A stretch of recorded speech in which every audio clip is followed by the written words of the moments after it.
Hello, friend. Welcome to Science for Sleep. Whether you have returned tonight or are discovering this quiet corner for the first time, this is a place to slow down, learn something gentle, and let the day slowly fall away. Near the end of a winter afternoon, an American crow stands on the edge of a rooftop. The bird is almost completely black, from its bill to the tips of its tail feathers, though the last orange light gives its back a faint silver shine. Its scientific name is Corvus brachyrhynchos. For several minutes, the crow remains above the same ordinary street. Below it are parked cars, bare maples, utility wires, and small patches of snow that have survived in the shade. Then the bird leans forward, opens its wings and leaves. It does not drop into a nearby tree to settle for the night. It crosses the houses, passes beyond the last row of roofs, and continues toward the darker edge of the sky. A few moments later, another crow follows. Then 3 more appear above the trees. Farther away, black shapes move at different heights, most traveling in roughly the same direction. None of them seems hurried. Their wing beats are steady, and their path is familiar. If you enjoy these quiet journeys, you're welcome to subscribe. And if it feels natural, to leave a comment sharing where you're listening from tonight. It helps others find this calm corner of science, one sleepy listener at a time. The crow from the rooftop is still moving away from the neighborhood. It may travel only a few kilometers, or it may join birds arriving from much farther across the surrounding region. Outside the breeding season, especially during winter, many American crows leave their daytime territories each evening and travel to a shared sleeping place. Scientists call this a communal roost. A roost is simply a place where birds rest, but a communal roost is used by many birds at once. Some crow roosts contain fewer than 100 birds. Others hold several thousand. Large winter gatherings can reach into the tens of thousands, filling rows of trees, riverbanks, industrial areas, or city blocks after sunset. Historical reports describe a few extraordinary concentrations, estimated above 1 million crows. Those enormous old numbers require caution, because counting moving birds in a dark sky is difficult, especially without modern cameras or thermal equipment. Even so, some crow roosts have reached a scale far beyond one bird crossing one street. These gatherings are also repeated. The birds do not simply discover a crowded tree by accident on one cold evening. Widely scattered crows begin moving toward the same general area day after day, often following a seasonal routine that lasts through much of autumn and winter. Some traditional roosting areas have remained in use for more than a century. The individual trees may change, a grove may be cut down, a riverfront may be developed, or the birds may shift several blocks after repeated disturbance. Yet the larger roosting district can continue across many generations of crows and many generations of people. By full darkness, the crow that left the rooftop may be surrounded by hundreds or thousands of other birds. But the destination is more than a collection of branches. It is where separate family territories connect with regional flight routes. It is reached through temporary gathering places where small groups become larger ones. Its location may offer protection from owls, shelter from winter wind, a view made clearer by city lights, or access to useful information carried by birds returning from distant feeding grounds. The exact value of each benefit can change with the place, the weather, the season, and the individual crow. For now, the important fact is the movement itself. During the day, The birds are spread across fields, suburbs, farms, roadsides, forests, and city neighborhoods. As evening arrives, those scattered lives begin to converge. The single crow over the rooftops is one moving piece of a much larger pattern. Before following it all the way into that gathering, it helps to understand what it has just left behind. Because the bird that looks solitary on the roof may not have been alone at all. The rooftop remains empty, though the territory below it still holds the rest of the crow's daily life. A pair may be feeding on a lawn nearby, turning leaves with their bills and checking the soil for insects, seeds, or scraps. Another bird may be watching from a bare maple while a younger crow waits along the fence line. What looks like a loose gathering can be a family that has occupied the same area for years. A typical American crow family begins with one breeding pair. Their older sons and daughters may remain nearby after leaving the nest, sometimes for 5 years or longer. During that time, they can help raise younger brothers and sisters born in later seasons. Biologists call this cooperative breeding. The term means that birds beyond the two parents take part in caring for the young. An older offspring may bring food to the female while she sits on the eggs. After the eggs hatch, that same helper may carry insects, pieces of meat, fruit, or other food to the nestlings. Once the young leave the nest, helpers may continue feeding them while they strengthen their wings and learn where food can be found. They also spend time watching the surroundings. A crow standing high in a tree can notice a hawk, owl, fox, cat, or unfamiliar person before relatives feeding on the ground detect the danger. A sharp call can bring heads up across the territory. The family may move into cover, rise into the air, or gather to drive a predator away. Helpers can also defend the nesting area from neighboring crows. A family territory contains feeding places, possible nest trees, sheltered perches, and familiar escape routes. Holding that space requires regular patrols and quick responses when another family crosses its boundary. The breeding pair gains several advantages from having older offspring nearby. Extra food deliveries can support growing nestlings, while additional watchers may detect danger sooner. The helpers gain experience with feeding, guarding, and caring for young, before they eventually attempt to raise offspring of their own. Helping close relatives can also support the survival of shared family genes. Some crow families become much larger than the small groups usually noticed along a street.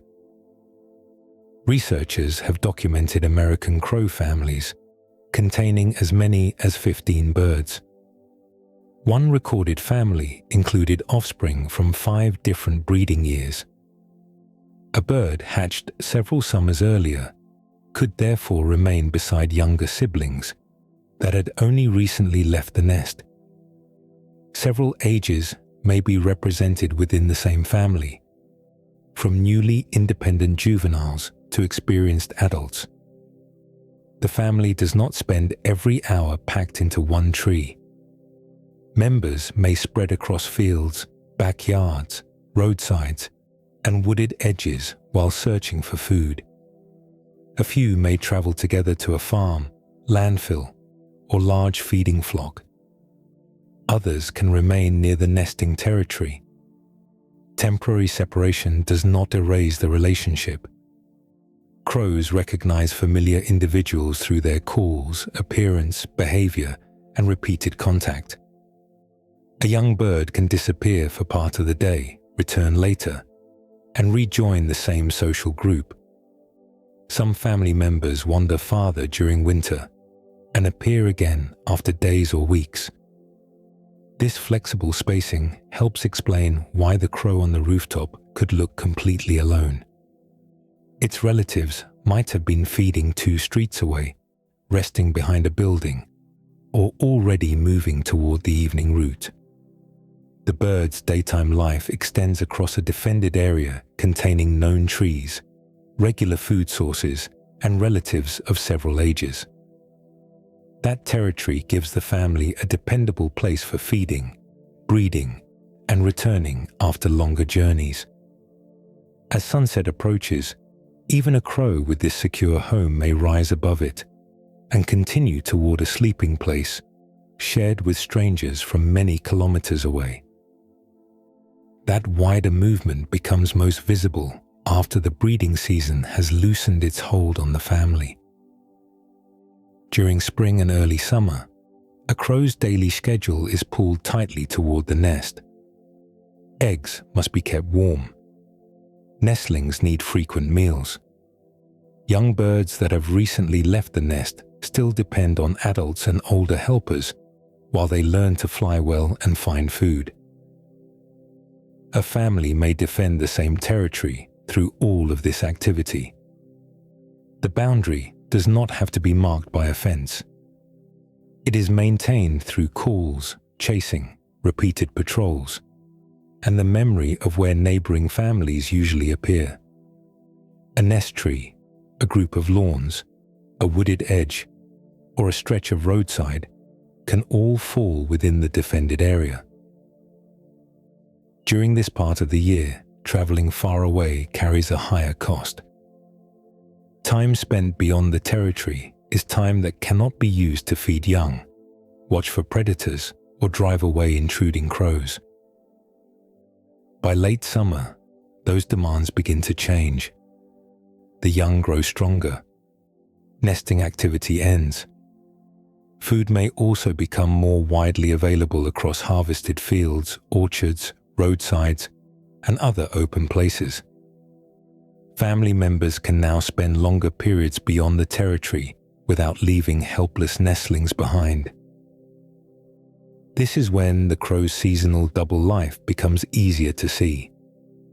A breeding pair may still return to the same territory day after day. Researchers following individually known American crows have found that adults can hold a permanent home area while leaving it to feed elsewhere and sleep in a communal roost during winter.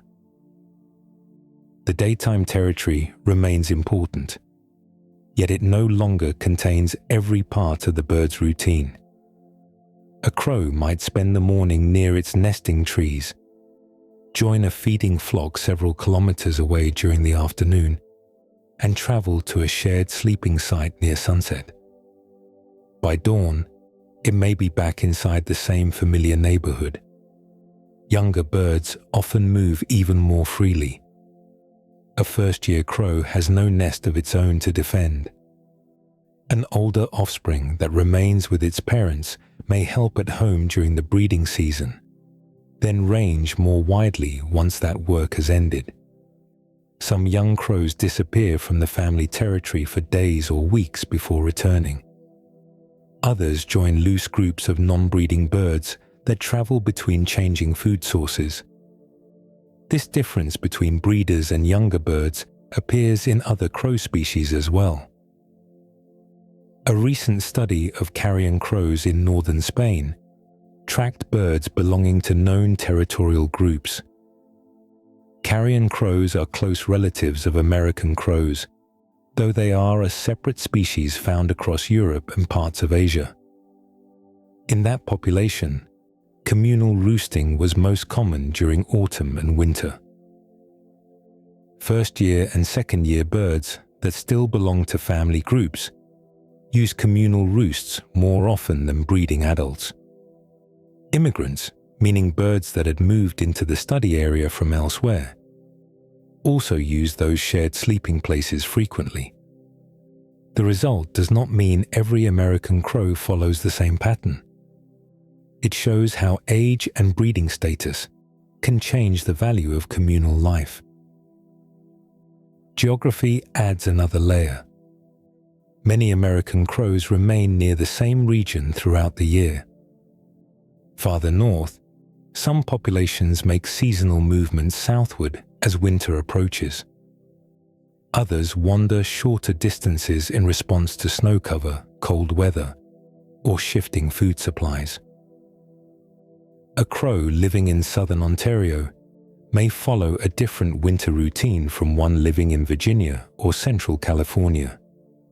The size of the roost, the distance traveled, and the length of the season can all vary. Weather can alter the pattern from one evening to another. A rich food source may draw birds farther from home for several days. A disturbed roost can shift to another part of a city. The nightly movement remains flexible because the conditions surrounding it are always changing. By winter, the neighborhood crow may belong to several overlapping worlds. Its family territory still anchors the day. Larger feeding flocks extend its reach across the landscape. The communal roost draws those scattered movements together after sunset. Each evening begins with a decision shaped by fading light, wind, distance, and the remaining chance to feed before darkness arrives. Across the winter landscape, the afternoon begins to shorten around the feeding crow.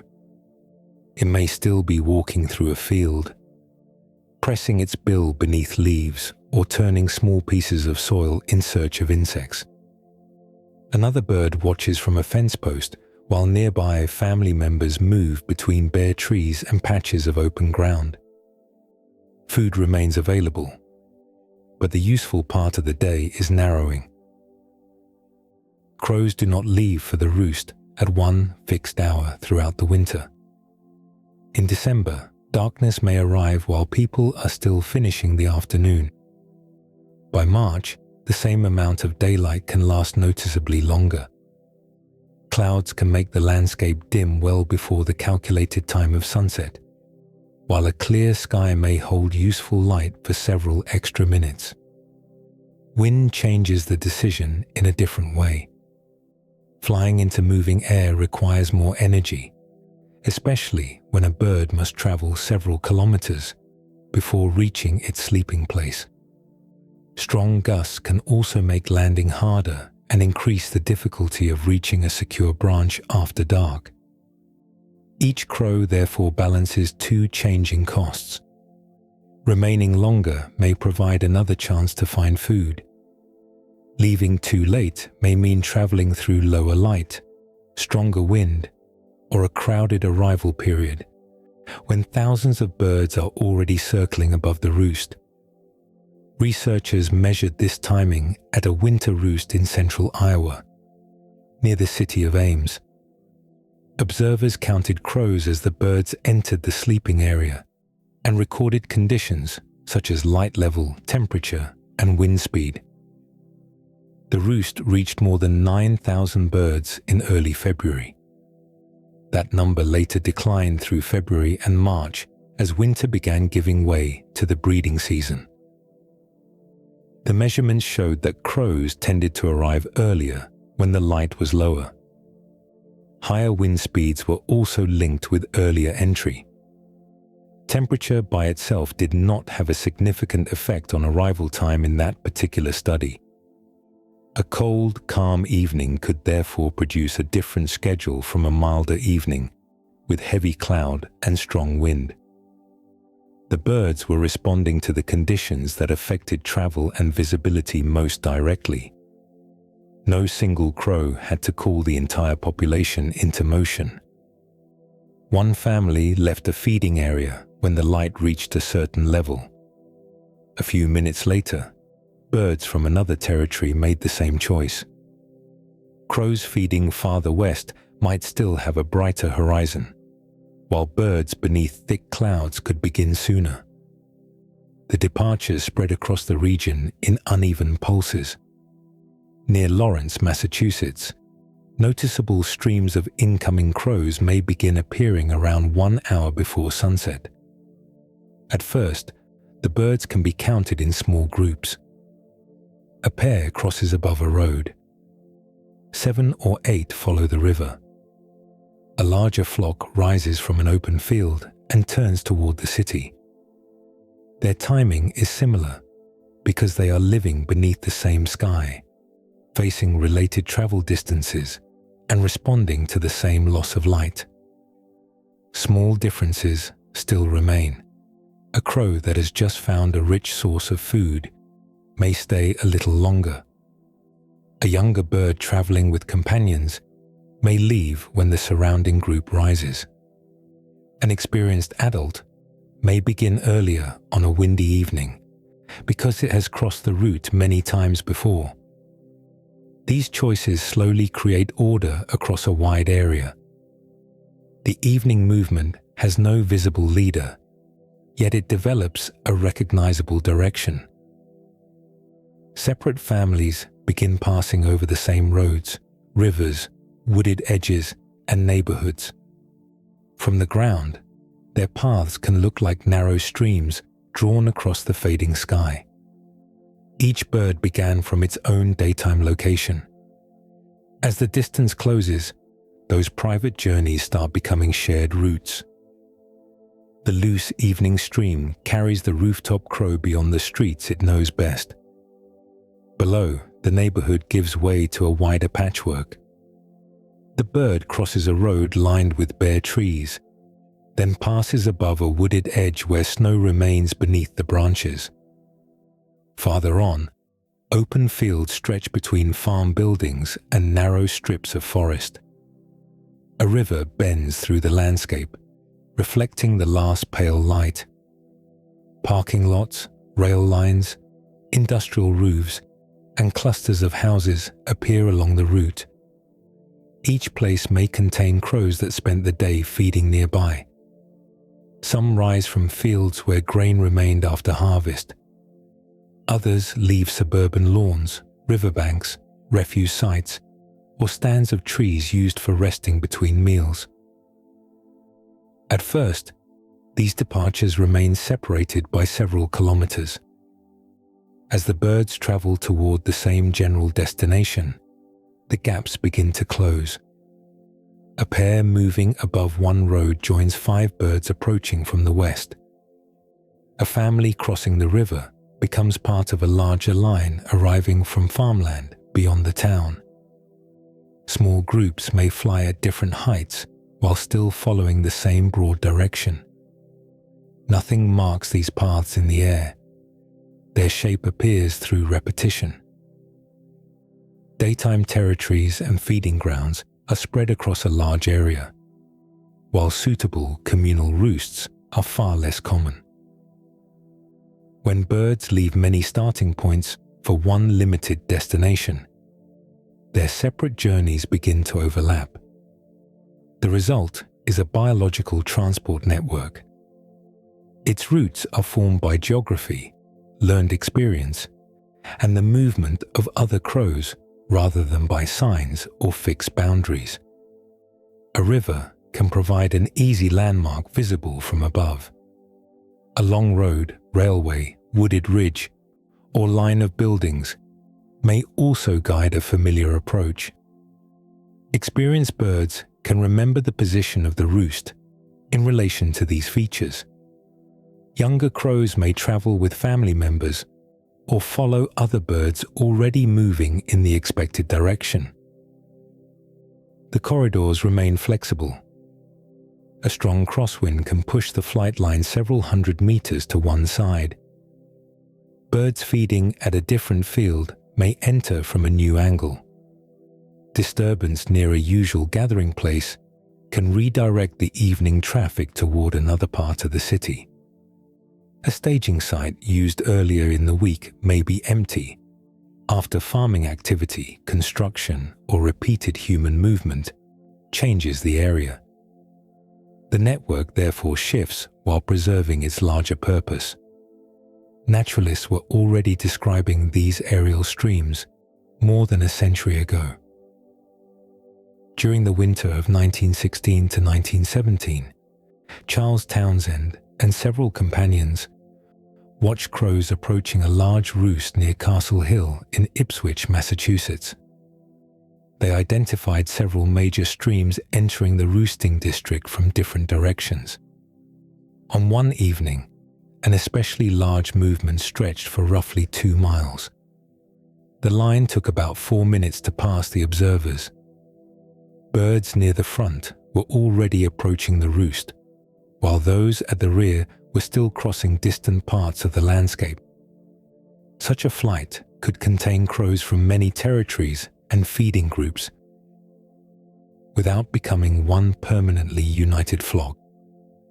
Modern observers around Lawrence, Massachusetts, have reported crows approaching from daytime feeding areas as far as roughly 20 miles away.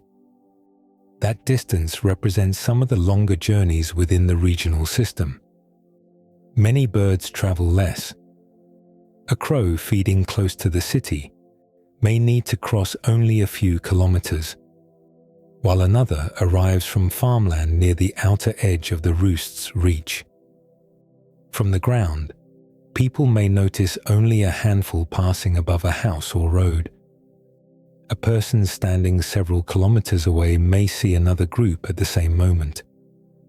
Together, those separate sightings belong to one evening movement, spread across an area much larger than the final sleeping site. The lines seem to aim directly toward the roost, yet many crows descend before reaching it, filling temporary gathering places where the regional streams collect and pause. The incoming stream begins to descend several kilometers before the sleeping trees come into view. Some crows settle across an open field beside a road. Others collect on warehouse roofs, cemetery lawns, parking lots, riverbanks, or rows of utility wires. A bird that has traveled steadily for 20 minutes may land, walk a short distance, and begin searching the ground again. Hundreds more continue arriving behind it.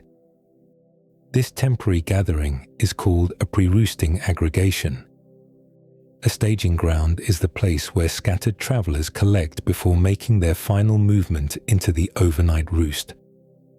The site may remain busy for less than an hour. Once darkness deepens, the birds usually leave it behind. Researchers Jeffrey Moore and Paul Switzer studied this behavior in agricultural country near Davis, California. The flat landscape contained many fields that appeared broadly similar from the air. Even so, the crows concentrated in a small number of selected places. A chosen field might hold hundreds or thousands of birds, while a neighboring field remained almost empty. The difference could not be explained by space alone. Large areas of open ground were available, yet nearby crows often stood only about 1 meter apart. That distance is close enough for a bird to react quickly when a neighbor raises its head, gives a call, or suddenly takes flight. Activity continued throughout the gathering. Researchers watched individual birds for 30 seconds at a time and recorded what each one was doing. Among 141 observations, 86 birds were feeding. That represents 61% of the crows studied during those brief viewing periods. Some pushed their bills into the soil or picked through plant material for remaining food. Others used the paws to preen, drawing feathers through the bill to clean and realign them after the day's travel. Scanning was also common. A crow would stop feeding, lift its head, and inspect the sky or the surrounding ground before returning to its search. Calling passed through the gathering in uneven waves. Birds changed position, joined new clusters, or rose briefly before settling again. The staging ground allowed late feeding to continue while more crows arrived from across the region. Nearby birds also increased the number of eyes available to detect a hawk, owl, dog, or approaching person. The crowd could begin reacting before every individual had seen the disturbance for itself. Social contact may add another benefit. Family members and familiar birds can find one another within the larger gathering, while younger crows gain opportunities to watch the movements of more experienced individuals. Several advantages may therefore operate at the same time. Food, vigilance, companionship, and coordinated departure can all contribute without one purpose explaining every staging site. The locations also formed a directional sequence. Moore and Switzer recorded 18 movements between staging areas. Every observed shift went from a site farther away toward one closer to town. None moved in the opposite direction. The birds were gradually collecting nearer to the final roost as sunset approached. Even this pattern remained flexible. Within the same field, the densest group could appear in a different place on the following evening. A tractor, passing vehicle, standing water, recent ploughing, wind direction, or the location of remaining food could shift the crowd across the ground.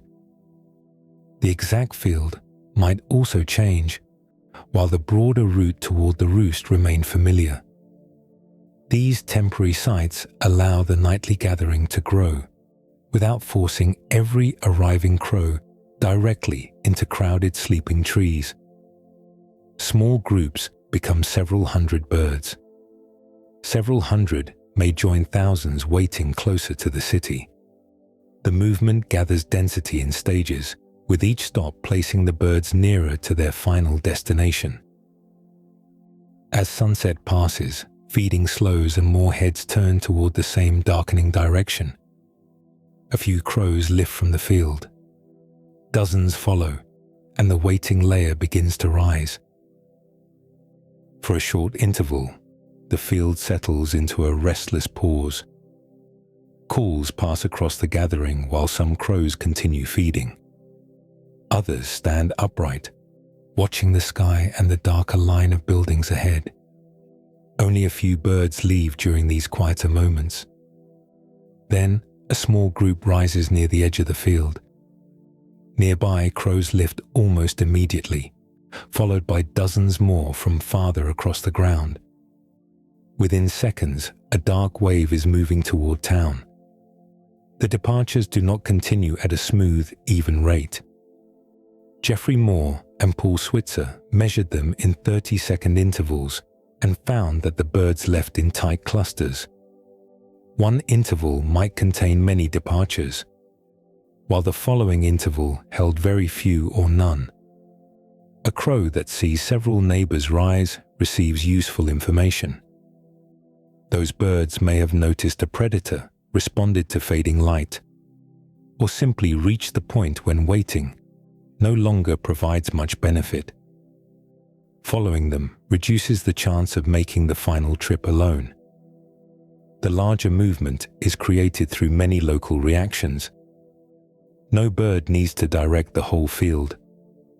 A few departures can spread through nearby groups until hundreds are airborne. Pairs and small flocks remain visible at first. Two crows may fly side by side above a road, then separate when one turns toward a line of trees. Other birds join a larger stream approaching from another staging ground. Some climb higher above the buildings, while others follow the river or cross between rooftops. Moore and Switzer observed 109 pairs leaving staging areas. 54 remained together until they passed out of view. At least about half of the observed pairs separated while traveling. Even birds that began the final journey together were therefore free to choose different paths or positions. The growing streams reached the roosting district near the end of daylight. Hundreds of crows may already be circling above the trees. Their calls overlap across rooftops and streets. Some birds land briefly, then take off when another group passes close overhead. A branch may bend beneath several arrivals before one crow moves to a neighboring tree. Others circle more than once before selecting a place to perch. the area remains highly active, while new waves continue entering from several directions. The first landing does not always become the final sleeping position.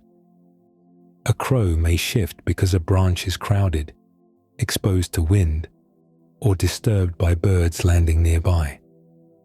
Another may move after hearing an alarm call from a different part of the roost. This repeated adjustment helps thousands of individuals settle into a limited area without requiring a fixed arrangement prepared in advance. Researchers classified 225 birds as they arrived at one roost. 187 landed independently, rather than beside the bird with which they had approached. 19 settled beside their traveling partner. The remaining 19 landed next to a different crow. Those observations show how loose the coordination remains. Collective entry allows birds to approach during the same broad period, reducing the number traveling alone as darkness deepens. Once inside the roost, each individual still responds to available branches, surrounding movement, familiar calls, and immediate disturbance. Family members may share the same roosting district without occupying neighboring perches. Traveling companions can separate and settle in different trees. Birds that began the evening many kilometers apart may end up only a few meters from one another. Above the roost, the separate staging waves continue to merge. The original crow becomes one black shape among a moving sky of wings. Its family history, route, and starting territory are no longer visible from the ground. As darkness grows, even the total number of birds becomes difficult to judge. A stream may pass twice through the same view, while settled crows disappear among branches and late arrivals continue beyond the reach of ordinary sight. From beneath the roost, the first arrivals can still be followed one by one. A pair crosses above a warehouse. 11 birds pass over the river. Then a larger group appears behind them, and the space between one flock and the next begins to disappear. Within minutes, the movement can become almost continuous. Some crows are landing, while others circle above the same trees. New streams continue entering from beyond the buildings, and birds that have already settled may rise again when a branch becomes crowded. Counting a gathering like this requires more than standing beneath it and watching the sky. Observers may position themselves along the main incoming routes and divide the work by direction. One person counts birds arriving from the north, while another watches a river corridor or a line of fields on the opposite side of town. Timed samples can help when the flow becomes too dense. An observer might count every bird passing during 30 seconds, repeat the process several times, and use the average rate to estimate the longer movement. Photographs can freeze a crowded group long enough for the birds to be marked and counted individually. Thermal cameras add another view by detecting body heat after feathers and branches have blended into the darkness. Independent estimates are often compared after the evening ends. If several trained observers reach similar totals from different positions, confidence in the result increases. Every method still contains uncertainty. Two birds may overlap and appear as one. A flock can circle through the same part of the sky more than once. Some crows reverse direction after a disturbance, or leave one tree stand for another. Late arrivals may pass after ordinary cameras can no longer record them clearly.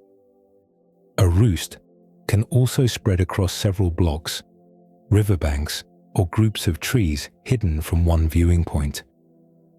The number reported for a large roost is therefore an estimate built from careful sampling and repeated observation. Smaller communal roosts may contain fewer than 100 crows. Many winter gatherings hold several hundred or a few thousand. Large urban and rural sites can reach into the tens of thousands, placing more birds inside a small district at night than a person might see across the entire surrounding countryside during the day. A dedicated count in Lawrence, Massachusetts, recorded 14,025 American and fish crows in 2025. Fish crows are a closely related eastern species with a shorter, more nasal call than the familiar call of an American crow. The same Lawrence count produced 12,550 birds in 2024. Observers recorded 11,600 in 2023. Changes between years may reflect weather, food supply, migration, disturbance, and shifts in the exact roosting location. They can also include differences in visibility and counting conditions. Far larger gatherings have been reported elsewhere. Records from Yuba City, California, describe a winter roost estimated at approximately 1 million crows during the late 1980s. The birds occupied a region of California's Central Valley, where agricultural land, urban development, and traditional roosting areas existed close together. Historical accounts from near Fort Cobb, Oklahoma, placed one concentration at roughly 2 million crows. That figure came from an earlier period when observers had fewer tools for photographing, tracking, and checking a moving mass of birds. It should be understood as a historical estimate whose exact accuracy cannot now be confirmed. Even a wide margin of error leaves an extraordinary gathering. 1 million birds would mean 1,000 groups of 1,000 crows arriving from territories and feeding areas spread across a broad region. During daylight, those individuals could be separated by roads, farms, rivers, and entire towns. After sunset, their movements would compress into a small number of selected sleeping areas. The count becomes harder as the gathering grows, yet its basic meaning becomes clearer. Thousands of independent daytime lives have converged on the same limited piece of ground. The surrounding landscape offers countless trees, roofs, fields, and sheltered corners. Only a few places receive the full weight of the nightly movement, drawing the birds back through changing weather and repeated winters. Within the chosen district, thousands of crows may pass over perfectly usable trees before settling into a much smaller area. A nearby grove can remain almost empty. Several rooftops may attract only a few birds, while one line of trees beside a river fills branch by branch. The final location must meet several physical needs at the same time. Branches need to support the weight of resting birds through many hours of darkness. The surrounding airspace must allow repeated approaches because crows often circle, land briefly, and move again before settling. A bird also needs a clear route away from the perch if an owl appears or a sudden disturbance spreads through the roost. Wind exposure matters throughout the night. A tree standing alone in an open field receives more moving air than one protected by nearby buildings or a dense stand of vegetation.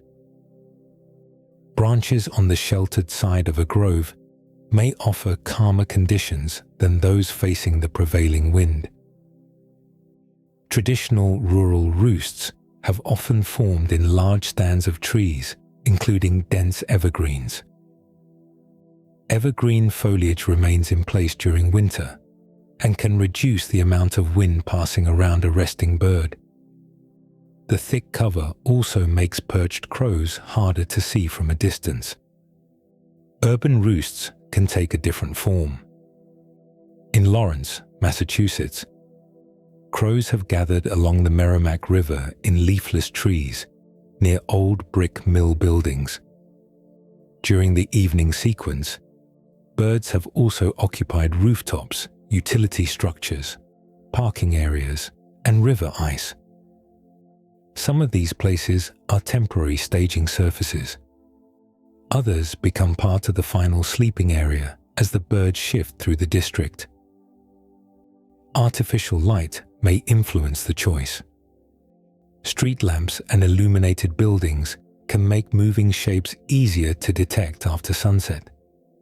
A crow disturbed by an owl or another bird may also have a better chance of seeing a nearby landing place.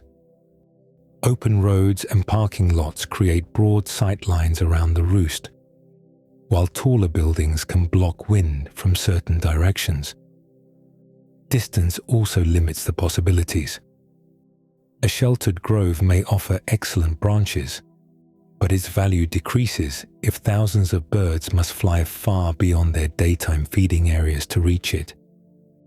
A closer urban site may save energy during the evening commute, especially when wind is strong or daylight is fading quickly. These factors can combine in different ways. One roost may depend heavily on dense trees. Another may form beside a warm river corridor, with bright streets and tall buildings nearby. The same population can shift within a traditional district when trees are removed, construction begins, or repeated disturbance makes one block less useful. California records show that long-used winter roosting regions can persist even as their exact sleeping sites move between rural and urban settings. The most unusual roosts show how flexible the birds can be. On January 12, 2010, researchers observed an urban gathering of approximately 2,500 American crows in central Ohio. Most occupied ordinary elevated roosting places. Roughly 250 to 300 birds rested directly on the ground. They settled on illuminated pavement rather than branches. Ground sleeping would usually leave a crow exposed to mammals and other dangers. Inside this urban setting, artificial light and regular human activity may have reduced some predator risks. The pavement may also have released heat, stored during the day, giving the birds a slightly warmer surface during the winter night. The researchers treated this thermal benefit as a possible explanation, rather than a proven cause. The observations still showed that a crow roost does not require one fixed type of tree or landscape. Roost selection works as a trade-off. Birds gain physical support from branches or stable surfaces. Shelter can reduce wind exposure, while open views and lighting may improve predator detection. Travel distance, crowding, and human disturbance influence the final choice as well. Thousands of crows can reach similar decisions without surveying the city together or following one leader. Each bird responds to the places it has used before, the movement of nearby crows, and the conditions present that evening. The result is a selected night address, whose value emerges from many small advantages. Sharing the same district still leaves room for individual preference.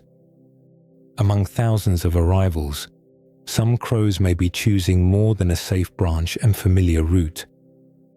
They may also be choosing the company waiting there. From the pavement below, the roost can look almost anonymous. Thousands of black bodies shift among branches, while new arrivals pass through the fading light. One crow changes trees, another disappears behind a building, and a third settles among birds that appear identical from the ground. Any lasting relationship becomes difficult to see inside that movement. Researchers can follow individual birds by fitting them with small radio transmitters. Each transmitter sends a signal with its own identity. By recording those signals across many evenings, scientists can learn where a known crow spends the day, which sleeping site it chooses, and which other marked birds make the same choice. This approach was used in a recent study of carrion crows in northern Spain.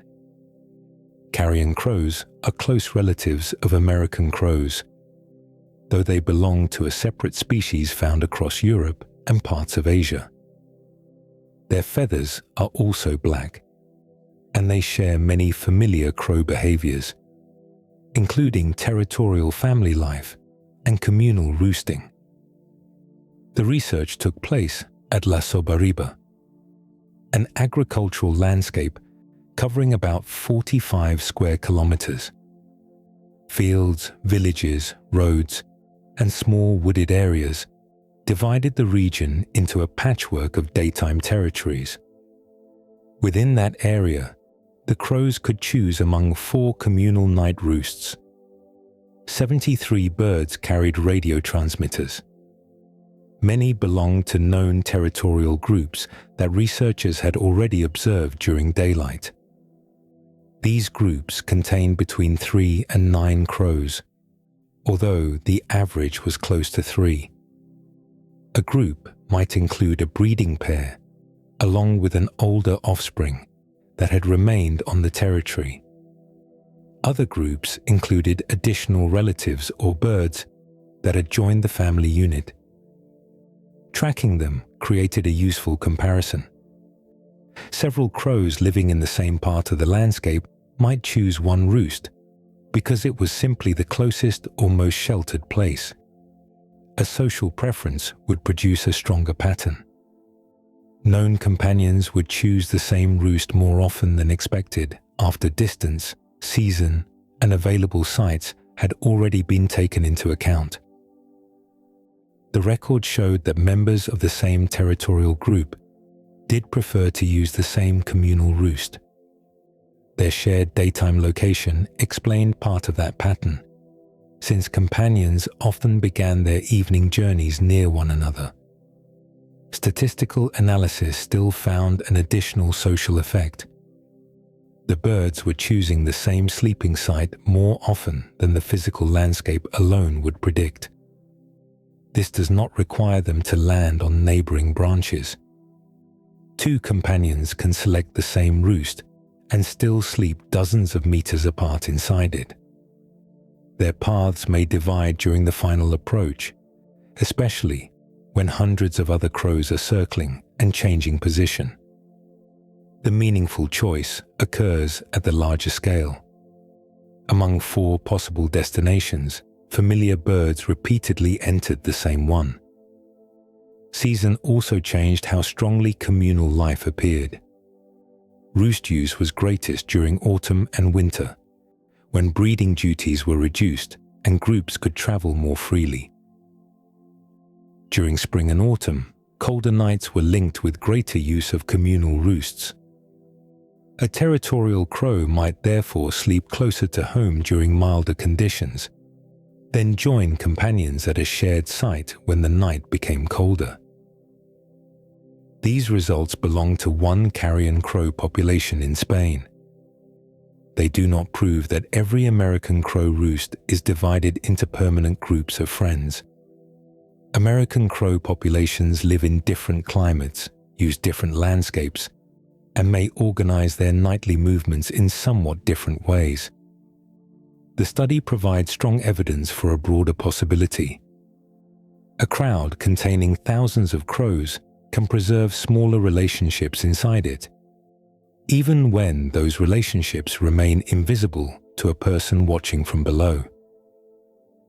The original rooftop crow may arrive because the location offers safe branches and a familiar route.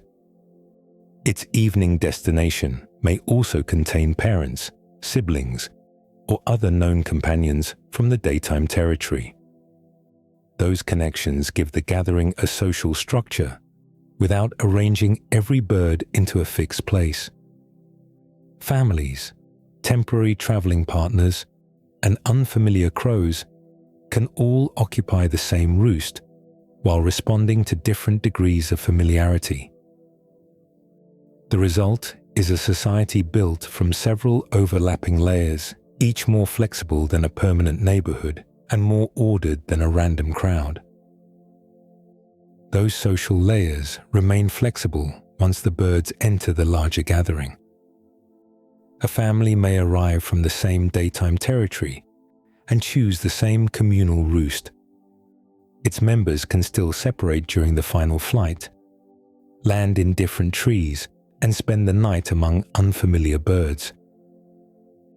Researchers have seen this pattern in American crows moving from staging grounds toward their sleeping areas. About half of the observed pairs separated before they passed out of view. Some divided within a few seconds. Others traveled together for much of the route, then chose different positions after entering the crowded roosting district. The landing records make the separation even clearer. Among 225 arriving birds, only 19 settled beside the partner with which they had approached. Most landed independently. Another 19 chose a perch beside a different crow. A shared journey, therefore, does not always end with neighboring branches. Cornell observations of known American crow families show a similar kind of flexibility. Relatives may leave a territory together and join a larger feeding flock. Once inside that flock, they can spread among many other birds rather than remaining in one tight cluster. Later, they may reunite through familiar calls, repeated routes, or a return to the home territory. The relationship survives even when the bodies are separated. This helps explain how a large roost can contain real social structure without displaying a simple pattern from the ground. A person watching thousands of crows cannot easily see which birds are parents, older offspring, recent immigrants, or temporary traveling companions. Those connections appear through repeated records collected over many days. A known group may choose the same roost more often than expected. Two marked birds may leave a territory together on several evenings. A younger crow may repeatedly follow the same adults toward a staging field. Each event adds a small piece of evidence. Scientists can then calculate whether those repeated choices occur more often than chance and geography would predict. This is what makes the structure probabilistic. Probabilistic means it appears as a dependable pattern across many observations, even though it does not happen in exactly the same way every time. A family member may choose the same roost on most winter nights and sleep elsewhere during mild weather. Two companions may travel together on Monday, separate on Tuesday, and return to the same gathering later in the week. The relationship changes the likelihood of a choice without controlling every movement. The carrion crow study in northern Spain found this kind of preference among members of the same territorial group. Evidence was much weaker for stable alliances joining several separate groups into larger, predictable units. The 4 communal roosts did not appear to contain permanent districts occupied by the same collection of families night after night. The gathering remained fluid at the higher level. Age and breeding status added more variation. Young crows that had remained with their families used communal roosts more often than established breeders in that population. Immigrants also visited the shared sites frequently. A breeding pair with a secure territory may sometimes sleep closer to home, especially when nesting activity begins. A younger bird without its own nest has greater freedom to travel, follow feeding flocks, and enter larger night gatherings. These differences allow the same roost to contain birds with very different daily lives. Some have defended one territory for years. Others are still learning the landscape or searching for a future breeding place. Their reasons for arriving can overlap without being identical. The roost, therefore, works as a temporary meeting point, built from families, familiar companions, and many looser associations. Its organization shifts from one evening to another, while preserving enough regularity for birds to find the same gathering again. Social preference explains why certain companions may share that destination. A deeper survival pressure helps explain why thousands of crows accept the noise, crowding, and constant movement around them. After darkness settles, a crow alone on an exposed branch faces a hunter especially well suited to the night. Full darkness changes the balance inside the roost. During daylight, an American crow can scan a wide area from a high branch and notice movement against the sky. Its vision works well in bright conditions, and nearby crows can quickly react to a warning call. After sunset, the same trees become harder to read. Branches overlap in shadow. A predator can approach through darkness with less chance of being noticed early. Among the most dangerous predators faced by American crows is the great horned owl. This large owl lives across much of North America and can occupy forests, farmland, suburbs, and city edges. An adult great horned owl may have a wingspan of about 4 feet. Its broad wings produce quiet flight, helped by soft edges on the flight feathers that reduce the sound of moving air. Its eyes are adapted for low light, allowing it to hunt when crows are resting and visibility is dropped. During the day, crows often reverse this advantage. When one crow discovers a perched owl, it may give loud alarm calls that attract relatives and other nearby crows. The group circles, dives toward the owl, and calls repeatedly. This behavior is known as mobbing.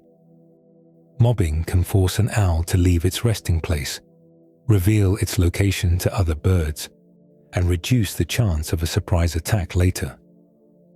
A single crow would face greater danger approaching such a predator alone. Several crows can watch the owl from different directions and take turns moving closer. Darkness makes this response harder to organize. A resting crow may not detect the owl until the predator is already near the branch. The first warning may come from a sudden wing beat, a call, or the movement of nearby birds. Inside a large roost, one alert individual can trigger reactions across many trees. Hundreds of heads may rise within seconds.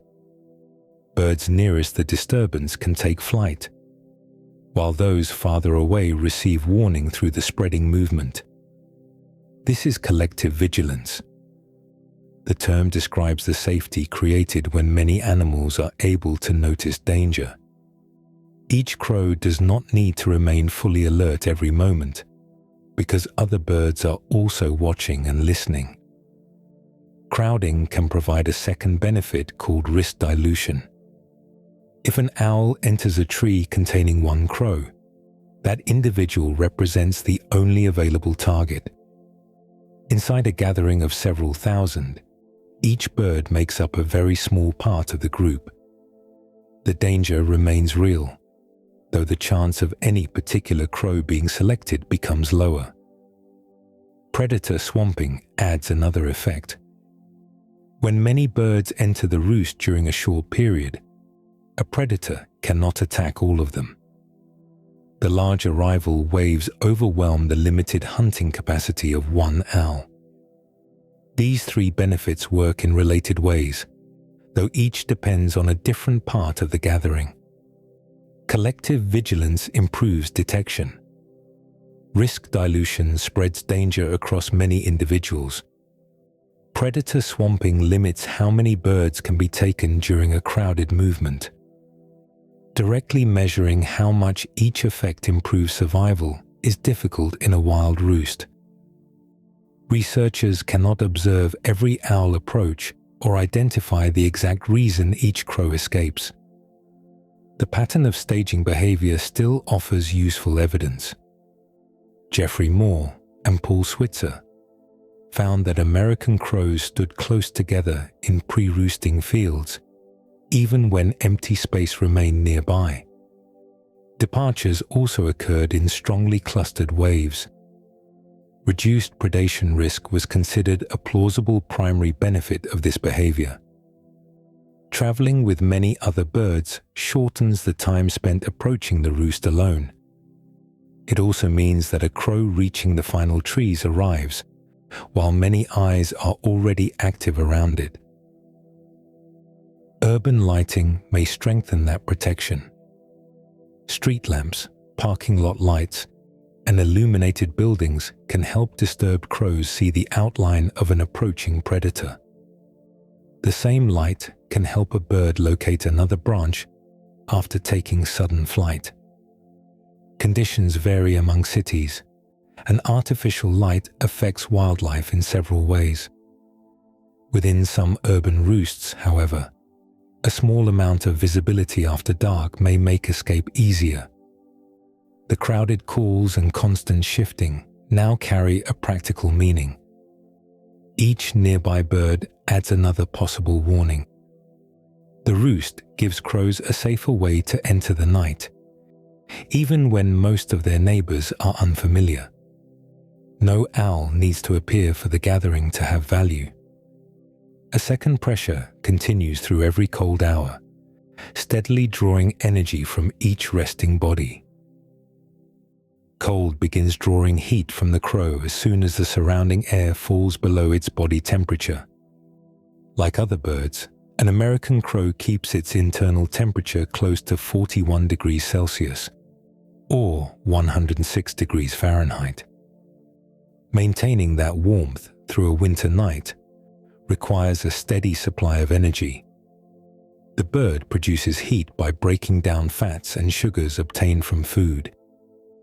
Its muscles and organs continue using that fuel even while the crow rests. A longer or colder night increases the amount that must be burned before morning. Feathers slow the loss. When a crow fluffs its body feathers, small spaces open between them. These spaces trap air close to the skin. The bird's body warms that thin layer, creating insulation between its tissues and the colder surroundings. A smooth feather coat may make a crow look narrow during mild weather. In deep cold, the same bird can appear rounder because more air is being held beneath the raised feathers. Wind weakens this protection. Moving air carries away the warmed layer near the body and replaces it with colder air. This process is called convective heat loss. Convection simply means heat being carried away by moving air or water. A crow perched in a strong wind must use more stored energy to replace the heat that escapes. The position of the roost can therefore matter through every hour of darkness. Branches inside a dense tree stand may receive less wind than branches along an exposed edge, a wall, warehouse, or group of tall buildings can block air moving from one direction. River valleys and sheltered urban corridors may also create pockets where wind speed differs from the open countryside nearby. The birds do not need a tropical refuge. A modest reduction in exposure can matter when it continues for 10 or 12 hours. The surrounding city may add another small advantage. Pavement, brick, concrete, and dark roofing absorb energy during daylight. After sunset, those surfaces slowly release some of the stored heat. This creates part of the urban heat island effect, in which developed areas often remain warmer than nearby rural land during the night. The size of the difference changes with cloud cover, wind, building density, and the materials covering the ground. Researchers have not shown that every urban crow roost is selected because of this effect. The warmer microclimate still offers a reasonable part of the larger physical setting. One unusual observation came from Central Ohio on January 12, 2010. An urban roost contained about 2,500 American crows. Most rested above the ground, as crows usually do. Approximately 250 to 300 birds settled directly on illuminated pavement. The researchers suggested that the ground may have offered some thermal benefit while city conditions reduced the danger from certain predators. The idea remained a proposed explanation rather than a measured proof. Even so, the scene shows how flexible roost selection can become. A paved surface that absorbed warmth during the day may remain slightly less cold than exposed soil or snow during part of the night. Artificial lighting could also help the birds detect movement around them. Comparative evidence comes from carrion crows in northern Spain. Radio-tracked birds use communal roosts most often during autumn and winter. During autumn and spring, communal use also increased on colder nights. That pattern supports a role for thermoregulation, which means controlling body temperature.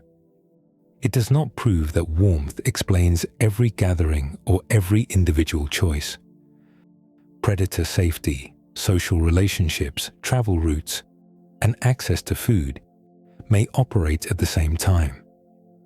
Thousands of crows also do not need to warm an entire grove like a giant shared blanket. Direct measurements have not established that kind of large heating effect. The useful gains may be much smaller. A sheltered branch reduces moving air around one bird. A nearby building changes the wind across one line of trees. A slightly warmer surface lowers heat loss for part of the night. Each saved amount of energy leaves more fuel available for the hours before dawn. That fuel must be replaced after the crow wakes. A bird that spent less energy staying warm may begin the day with a better reserve. The gathering may also help determine where that reserve can be restored, because some roosting companions return each morning to food sources that other crows have never seen.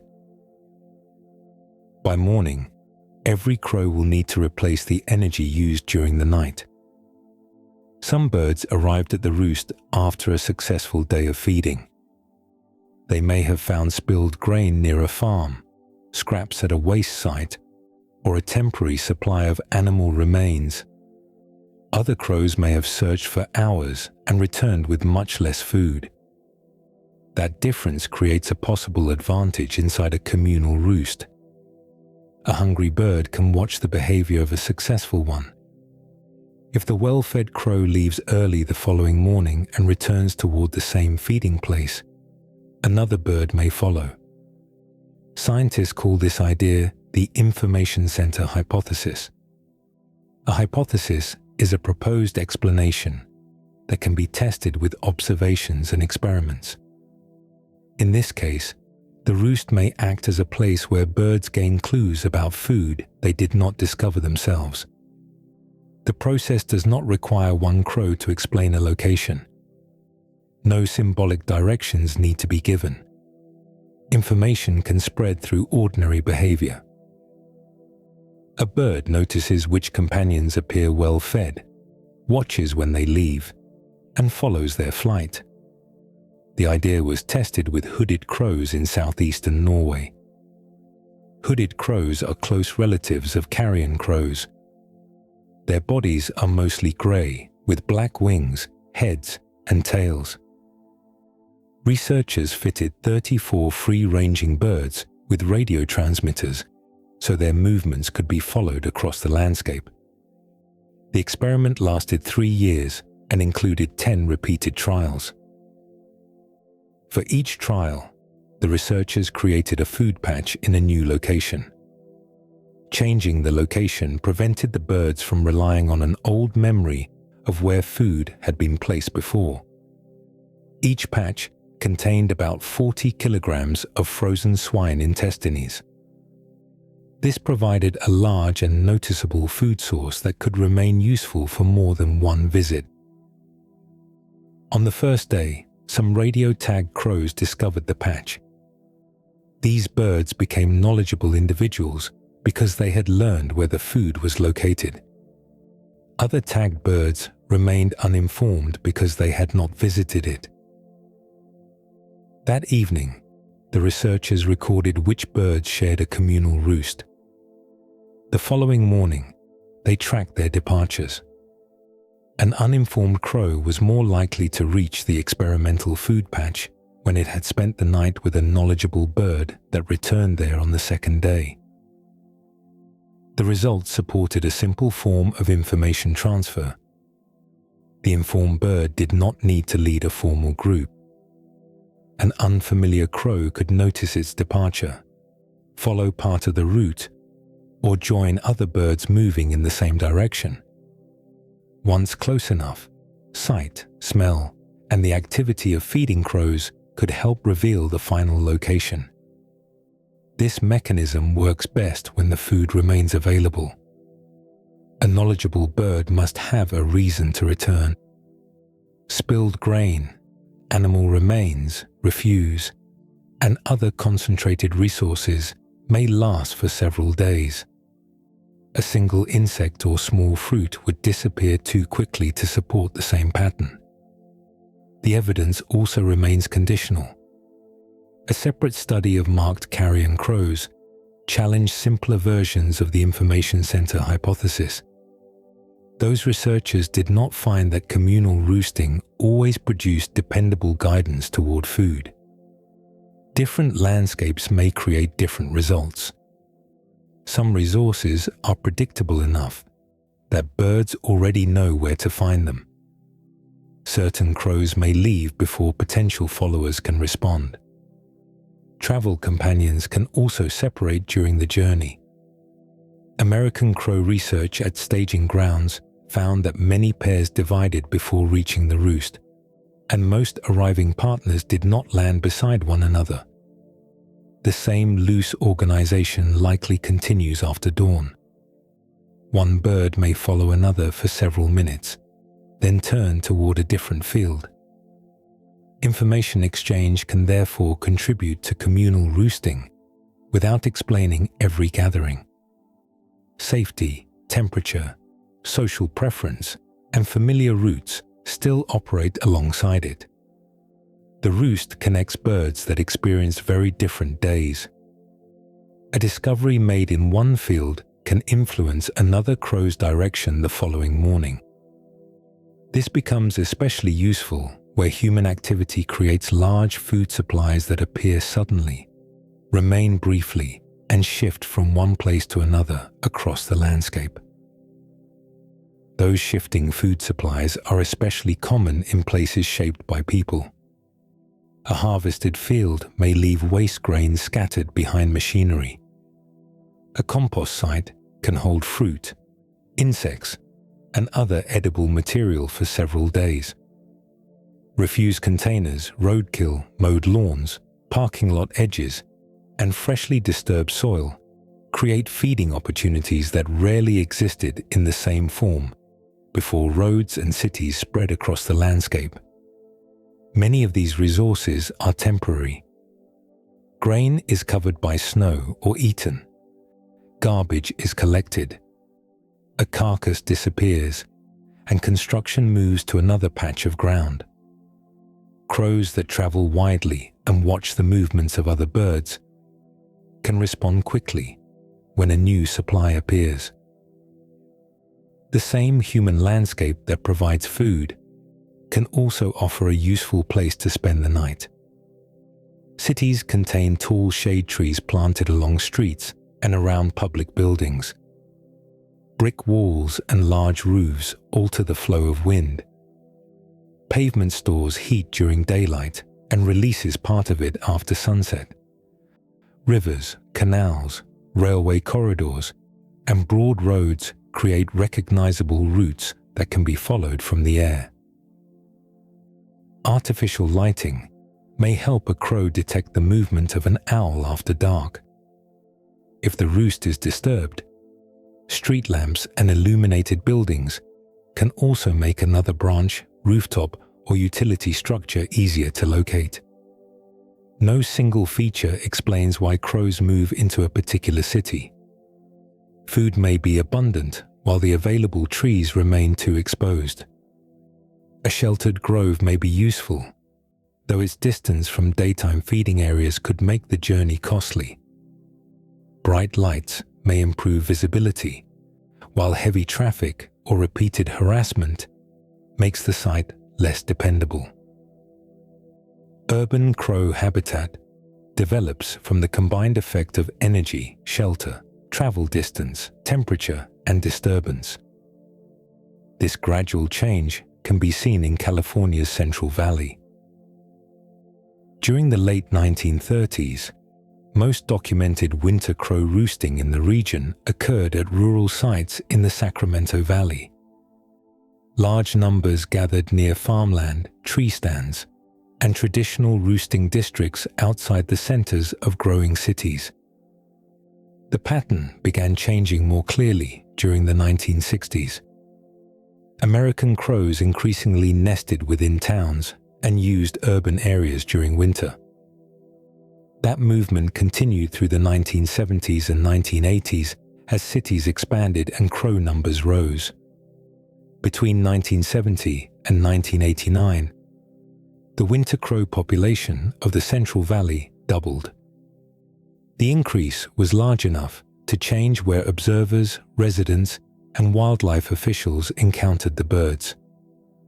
By the late 1980s, a traditional roosting area near Yuba City was estimated to contain approximately 1 million crows. The exact total was difficult to confirm because birds arrived from several directions and spread across a broad area. Even a cautious estimate described a gathering far larger than the daytime flocks visible in any one field. A California review published in 1992 included a survey of active roosts known to pest management officials. The reported sites were urban. Within only a few decades, a behavior once documented mainly around rural Sacramento Valley locations had become strongly associated with cities. Several changes probably contributed. Expanding suburbs provided lawns and ornamental trees. Road networks created a steady supply of animal remains and exposed soil along their edges. Commercial areas concentrated refuse, while irrigated parks remained productive even when nearby land became dry. Urban hunting pressure was also lower than in many agricultural areas, allowing crows to spend more time close to people. The built environment then added nighttime advantages around the same places where daytime food could be found. This shift was never planned. Streetlights were installed for drivers and pedestrians. Industrial corridors were built for transportation and manufacturing. Trees were planted for shade, and parking lots were paved for vehicles. Together, these ordinary features created a landscape that could support large crow movements from morning until night. The city became part of the roost's biology. Its waste helped supply energy. Its structures changed wind and temperature. Its lights altered what a crow could see after sunset. The nightly gathering therefore reflects more than the choices of birds. It also reflects decades of farming, road building, waste disposal, landscaping, and urban growth. Modern roosts can shift rapidly as those conditions change. The deeper habit of returning to the same general sleeping region reaches much farther back, surviving altered trees, new buildings, and generations of crows. Long before streetlights brightened winter roads, enormous crow gatherings were already forming above rivers, marshes, and wooded islands. One of the earliest detailed American accounts appeared in 1811. The naturalist Alexander Wilson included it in his book, American Ornithology. Wilson described a major crow roost along the Delaware River at a place known as Pea Patch.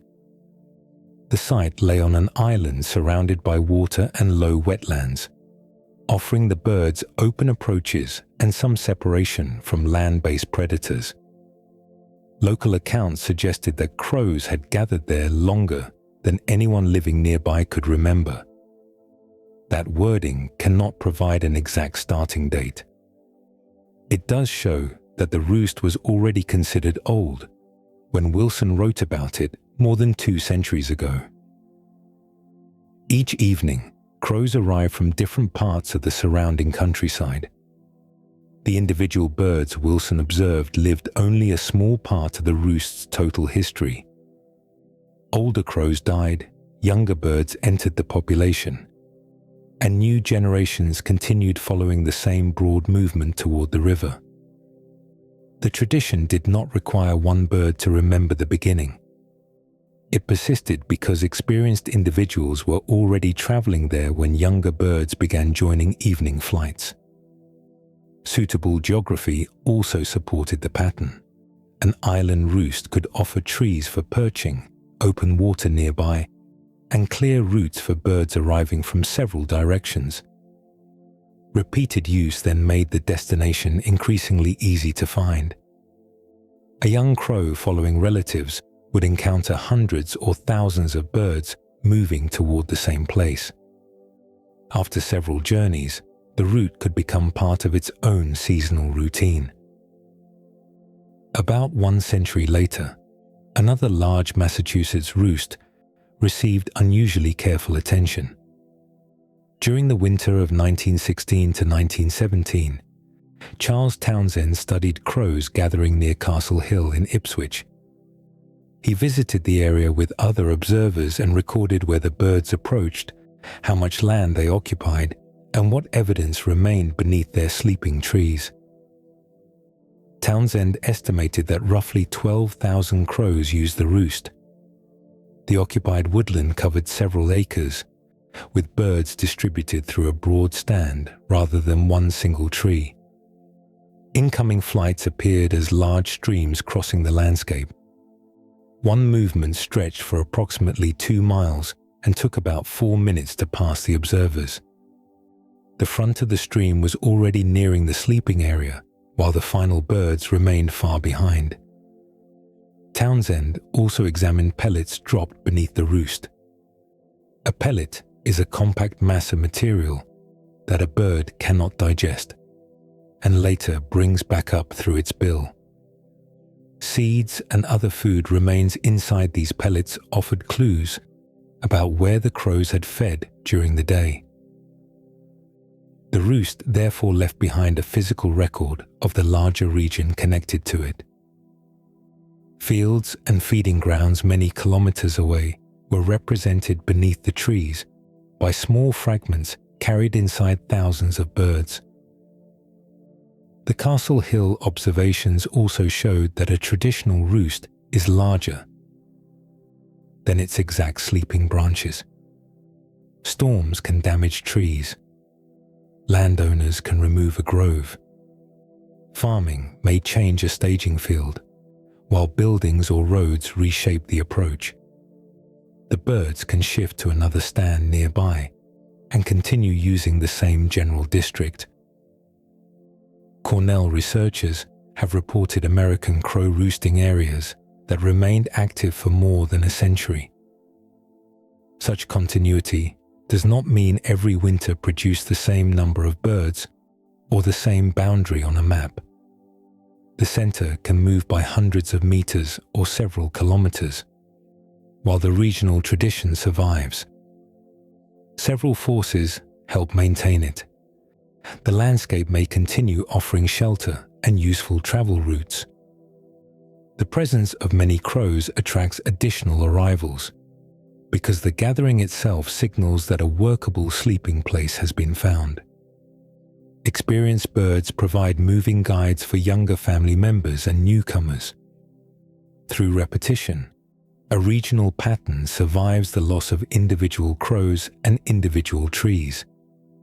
The modern city has added brick buildings, bridges, parking lots, and artificial light to this much older behavior. In a few places, those newer structures now stand beside rivers that have guided crow movements for generations. One active roost in Massachusetts brings those layers together each winter, as thousands of birds enter a former mill city along the Merrimack River. Along the Merrimack River, the old movement of crows passes through a city built from brick, water, and industry. Lawrence, Massachusetts, lies about 25 miles north of Boston. The city grew rapidly during the 19th century as textile mills rose beside the river. Many of those buildings still stand, with long brick walls, rows of tall windows, and towers visible from several directions. Bridges cross the Merrimack between roads, parking areas, former factory grounds, and narrow lines of urban trees. During winter, river ice may form along the edges or spread across quieter sections of water. This mixed landscape gives arriving crows many surfaces to use before they settle for the night. Small groups often appear first around the outer parts of the city. Some gather on rooftops or utility structures. Others land in parking areas, on river ice, or in trees several blocks from the final sleeping location. These temporary groups may contain dozens of birds at first. As the afternoon darkens, new arrivals enter from surrounding towns, farms, suburbs, and wooded areas. Some have traveled only a short distance. Others may have come from daytime feeding grounds roughly 20 miles away. The outer gatherings gradually shift closer to the river. Birds rise from one staging place and move toward another, joining larger streams already approaching the center of Lawrence. A parking lot that seemed crowded can empty within minutes. The crows then appear above a bridge, around a mill roof, or in trees along another stretch of the river. Their route through the city changes as light fades and the number of arriving birds grows. The Lawrence roost was formally reported in 1989. At that time, observers estimated that approximately 2,000 crows were gathering there. Later counts rose much higher as more people began following the incoming flight lines and identifying the full range of staging locations. The roost also attracted long-term observation projects that recorded its movement through different parts of the city. During the winters of 2017 to 2018 and 2018 to 2019, the final sleeping location shifted repeatedly. Trees used on one evening could become quieter several nights later. A different riverbank, industrial block, or group of trees might then receive most of the birds. Disturbance can encourage a shift. Wind direction may make one line of branches more exposed than another. Changes in lighting, construction, tree condition, and nearby human activity can also alter the value of a particular block. The larger roost continues because the crows have many possible surfaces inside the same river corridor. Their tradition belongs to a broad area rather than one permanent stand of trees. Modern counts show the scale this flexible system can reach. A dedicated count in 2023 recorded 11,600 American and fish crows. The total increased to 12,550 in 2024. In 2025, observers counted 14,025 birds. Fish crows resemble American crows closely, though they are slightly smaller and often give a shorter, more nasal call. Both species can enter the same winter gathering around Lawrence. 14,000 birds can be difficult to picture while they are spread across the region during daylight. Some may be feeding near farmland. Others search lawns, riverbanks, refuse areas, or roadsides. Family groups occupy separate territories, while younger birds travel through larger feeding flocks. Near sunset, those scattered parts begin joining the same system. Flight corridors form above roads and rivers. Peripheral staging sites fill. Waves move inward past brick mills and bridges. By darkness, thousands of crows occupy a narrow part of the city beside the Merrimack. The single bird that left a rooftop earlier in the evening could disappear completely inside that gathering. Its journey may have crossed several neighborhoods before joining birds from distant parts of the region. The roost offers access to familiar companions, shelter from wind, and greater warning if an owl approaches. Its position also connects the birds with routes that will lead outward again after dawn. Those advantages depend on high density. The same density leaves thousands of droppings beneath sleeping trees, concentrates loud calling around the evening arrival, and places a major wildlife gathering directly above streets and buildings used by people. By morning, the riverfront looks different from the night before. Sidewalks beneath the sleeping trees may be streaked with droppings. Parked vehicles can carry white marks across roofs, windows, and hoods. Benches, signs, building ledges, and entrances may need cleaning before people begin using the area again. A single crow leaves only a small trace. Several thousand birds returning to the same few blocks can create a much larger maintenance problem. The effect comes from concentration. During daylight, the Lawrence roost may be spread across farms, roadsides, lawns, and river corridors, covering many square kilometers. At night, those birds compress into a narrow urban district. Material that would have been scattered across the region now falls beneath a limited number of trees and structures. Repeated use makes the difference greater. Cleaning one sidewalk after one evening may be manageable.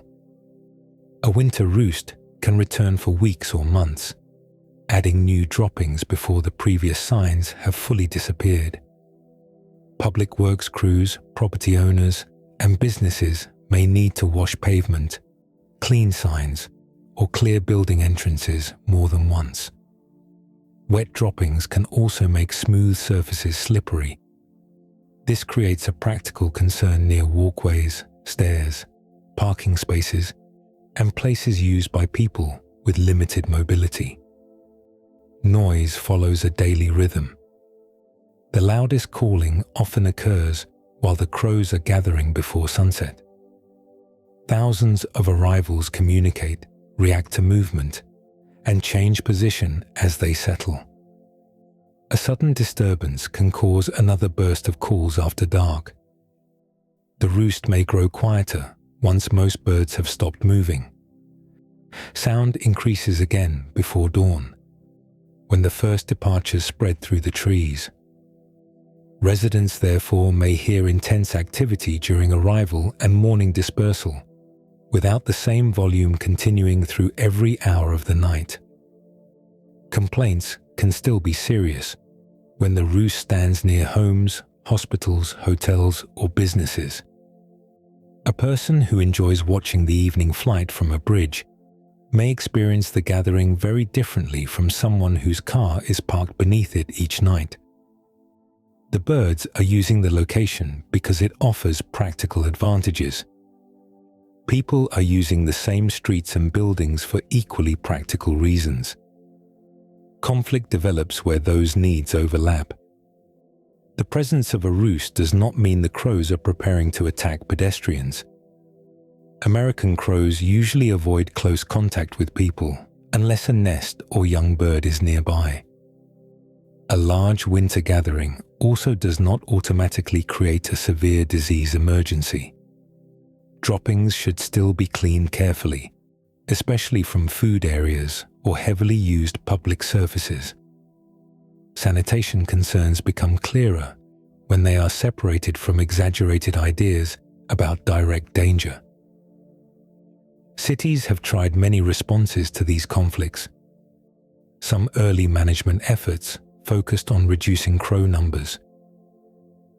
In California, proposals for lethal control produced political opposition and public concern. Wildlife officials increasingly turned toward non-lethal methods intended to move roosts away from sensitive locations. That change reflected both public attitudes and a practical difficulty. Removing a small number of birds does little when thousands more arrive from a wide region. The nightly crowd is created by movement rather than by one permanent group remaining inside the city. All day, urban roost conflict therefore grows from the same system that makes the gathering successful. Useful branches may stand above busy sidewalks. Sheltered blocks may also contain parked cars and building entrances. Artificial light that helps crows move after dark is installed around streets people use at night. A river corridor that guides incoming birds may pass through the center of a working city. Neither side selected the location for the purpose of creating conflict. The overlap developed as crow behavior adjusted to a landscape built for human activity. Once a city decides that thousands of birds can no longer remain above a particular block, the solution appears simple from the ground. Noise, lights, recordings, or other disturbances might seem capable of sending them elsewhere. The real challenge begins when the crows return the following evening and rebuild the gathering from birds arriving across the entire region.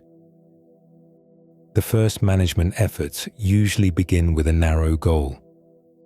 A city may want the crows away from one hospital entrance, one parking lot, or a short stretch of downtown trees.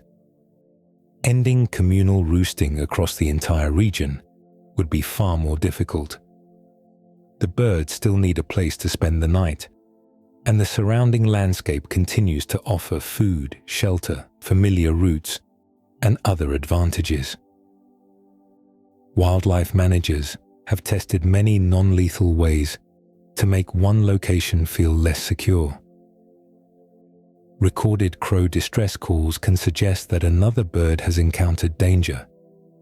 Pyrotechnics create sharp sounds or flashes that may push arriving flocks away. Reflective tape twists in the wind and produces changing movement. Lasers, water sprays, netting, bright strobes, pruning, and thin monofilament lines have also been used. Each method tries to alter part of the roosting environment. Some create sudden disturbance. Others reduce the number of comfortable perches or make landing more difficult. The timing of that disturbance matters. Crows approaching a staging area are still making choices about where to go. A loud sound or bright moving light may redirect them toward another nearby site. Once thousands have settled deeply into the roost, many birds already know that the place provides shelter and familiar escape routes. They may rise after a disturbance, circle the area, and return when the threat stops. Researchers tested this difference in Woodland, California. They treated 63 crow roost locations with lasers. At 49% of the treated sites, every visible crow initially flew away. At another 44%, at least half the birds left, and in some cases, nearly all of them rose. The first response appeared strong. Dark trees emptied as the laser moved across them. The result changed within minutes. crows returned to every treated location within 15 minutes. The laser had produced a startled response. It had not convinced the birds that the habitat had lost its value. A second California comparison followed 5 roosts near Davis. Researchers observed the sites for 8 days before treatment, then used lasers during a 4-day treatment period. None of the treated roosts was abandoned. The researchers concluded that lasers should not be relied upon as a standalone method. A useful deterrent must do more than cause immediate flight. It must create a lasting change in how the birds judge the site. California trials have also examined reflective tape, pyrotechnics, recorded calls, water misters, and strobe lights. Netting or monofilament lines can block access to particular structures. Pruning may remove dense branch systems that once supported many resting birds. Results vary because every roost has a different combination of trees, buildings, lighting, food, and surrounding alternatives. Crows can also become used to a repeated signal.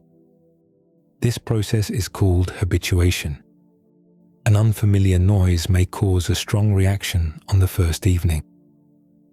After several harmless repetitions, the birds may learn that the sound does not predict real danger.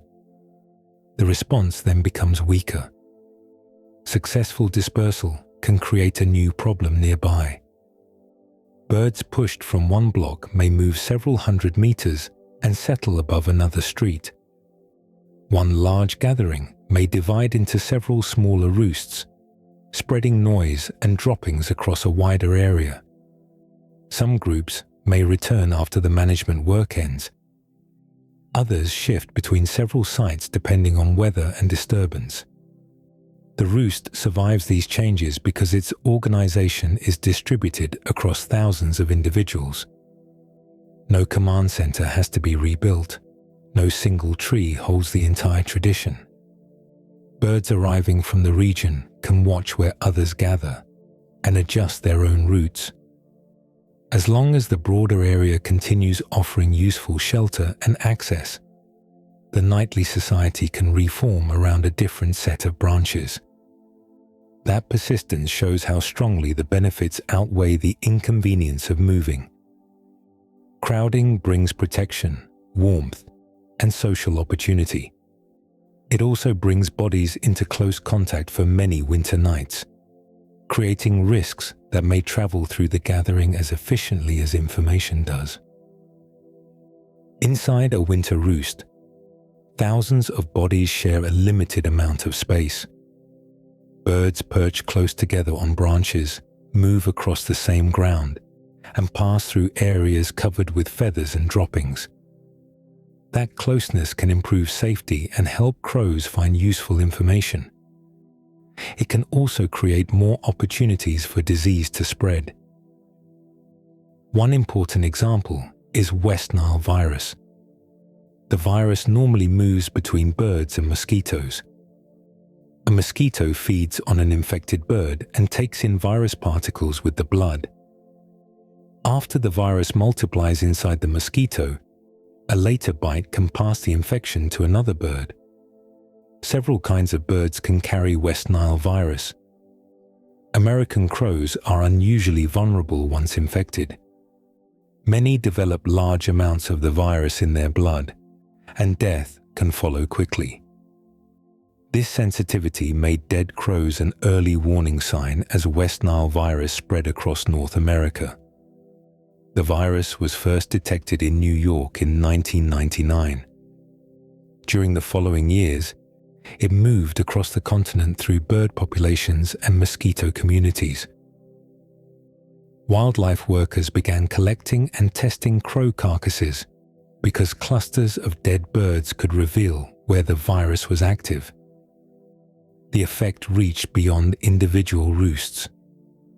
A large population study estimated that American crow numbers declined by as much as 45% after West Nile virus entered North America. The size of the decline varied by place and year. Weather, mosquito abundance, local immunity, and habitat all influence the result. The broad pattern still showed that a virus carried by small insects could alter crow populations across an enormous area. Winter created a harder problem to explain. Mosquito activity becomes very low in cold conditions, especially where freezing temperatures last for weeks. Yet some infected crows were still found during the winter roosting season. Researchers near Davis, California, examined whether close contact inside communal roosts might help the virus persist when mosquitoes were scarce. They collected crow carcasses from the roosting population and tested them for signs of infection. West Nile viral material was detected in 18 of 44 carcasses gathered during the winter roost period. At the same time, the researchers found very little mosquito activity. The winter mosquitoes they collected belonged to the genus Culex, a group that includes important carriers of West Nile virus. Those mosquitoes tested negative.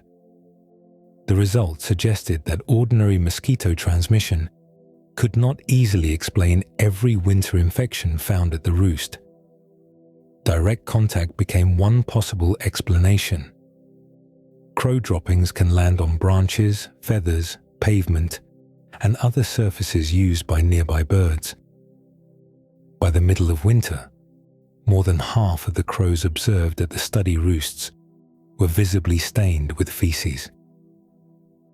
Researchers considered whether virus particles in this material might enter another bird through the bill, eyes, damaged skin, or preening. Preening is the process in which a bird cleans and arranges its feathers with its bill. A crow cleaning stained feathers could therefore come into contact with material left by another bird.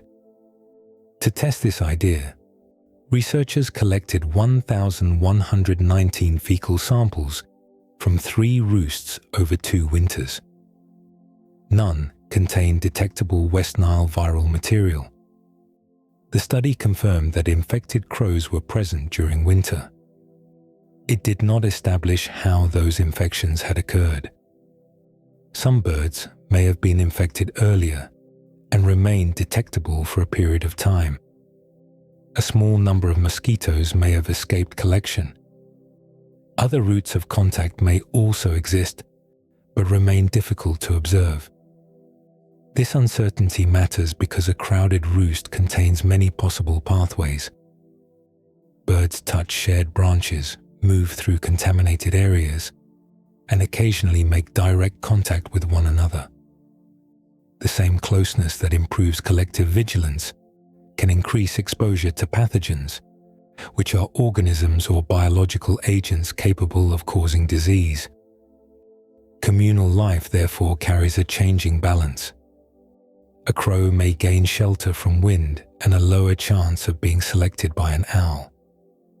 It may also spend the night among thousands of birds carrying microbes from many parts of the surrounding region.